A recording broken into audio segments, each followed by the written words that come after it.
He forced himself to mount the steps and enter the front door.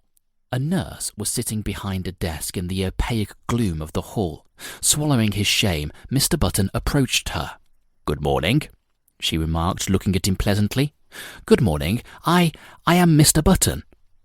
At this, a look of utter terror spread itself over girl's face. She rose to her feet and seemed about to fly from the hall, restraining herself only with the most apparent difficulty. "I want to see my child," said Mr. Button. The nurse gave a little scream. Of course," she cried hysterically. "Upstairs, right upstairs. Go up." She pointed the direction, and Mr. Button, bathed in cool perspiration, turned falteringly and began to mount the second floor. In the upper hall, he addressed another nurse who approached him, basin in hand. "I'm Mr. Button," he managed to articulate. "I want to see my—" Clank. The basin clattered to the floor and rolled in the direction of the stairs. Clank, clank. It began a methodical descent, as if sharing in the general terror which this gentleman provoked. "I want to see my child," Mr. Button almost shrieked. He was on the verge of collapse. Clank. The basin reached the first floor. The nurse regained control of herself and threw Mr. Button a look of hearty contempt. "All right, Mr. Button," she agreed in a hushed voice. "Very well. But if you knew what a state it's put us all in this morning, it's perfectly outrageous. The hospital will never have a ghost of a reputation after—" "Hurry," he cried hoarsely. "I can't stand this." "Come this way then, Mr. Button." He dragged himself after her. At the end of a long hall, they reached a room from which proceeded a variety of howls. Indeed, a room which, in later parlance, would have been known as the crying room. They entered. "Well," gasped Mr. Button, "which is mine?" "There," said the nurse. Mr. Button's eyes followed her pointing finger, and this is what he saw. Wrapped in a voluminous white blanket and partly crammed into one of the cribs, there sat an old man, apparently about 70 years of age. His sparse hair was almost white, and from his chin dripped a long smoke-coloured beard, which waved absurdly back and forth, fanned by the breeze coming in at the window. He looked up at Mr. Button with dim, faded eyes, in which lurked a puzzled question. "Am I mad?" thundered Mr. Button, his terror resolving into rage. "Is this some ghastly hospital joke?"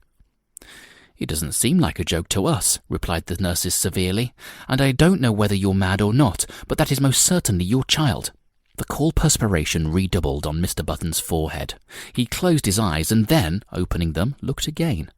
There was no mistake. He was gazing at a man of 70, a baby of 70, a baby whose feet hung over the sides of the crib in which it was reposing.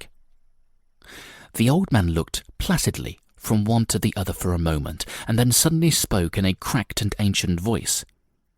"Are you my father?" he demanded. Mr. Button and the nurse started violently. "Because if you are," went on the old man querulously, "I wish you'd get me out of this place, or at least get them to put a comfortable rocker in here." "Where in God's name did you come from? Who are you?" burst out Mr. Button frantically.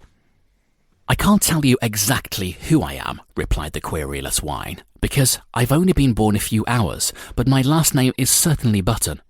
"You lie! You're an imposter!" The old man turned wearily to the nurse. "Nice way to welcome a newborn child," he complained in a weak voice. "Tell him he's wrong, why don't you?"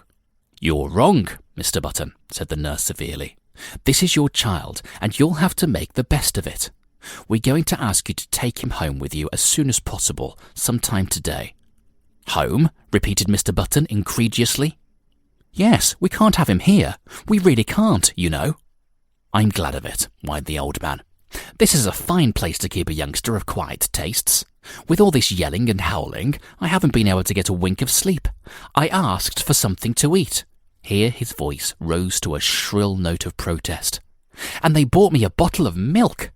Mr. Button sank down upon a chair near his son and concealed his face in his hands.